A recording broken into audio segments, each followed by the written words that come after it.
Tamil Nadu liquor scam కేసులో enforcement డైరెక్టరేట్పై supreme court serious అయింది. ఈడీ హద్దులు దాటి వ్యవహరిస్తుందని supreme court chief justice BR Gavai మండిపడ్డారు.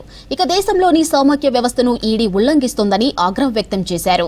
తమిళనాడు స్టేట్ మార్కెటింగ్ కార్పొరేషన్లో ఈడీ సోదాలపై సుప్రీంకోర్టులో విచారణ జరిగింది.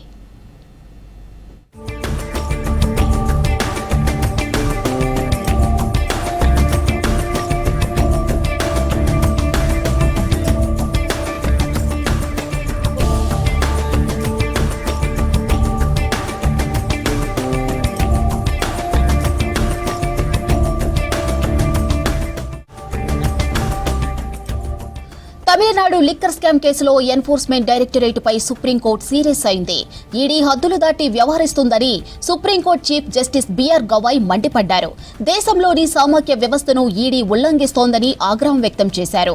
తమిళనాడు స్టేట్ మార్కెటింగ్ కార్పొరేషన్లో ఈడీ సోదాలపై సుప్రీంకోర్టులో విచారణ జరిగింది.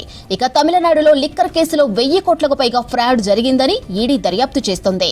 తమిళనాడు ప్రభుత్వ సంస్థ TASMACపై కేసు పెట్టింది ఈడీ. అయితే కార్పొరేషన్ అధికారుల ఇల్లు, ఆఫీసుల్లో ఈడీ అధికారులు తనిఖీలు చేశారు. ఈడీ అధికారుల తీరుపై TASMAC అధికారులు సుప్రీంకోర్టుని ఆశ్రయించారు. ఈ విచారణలో సుప్రీంకోర్టు ఈడీ తీరుపై మండిపడింది.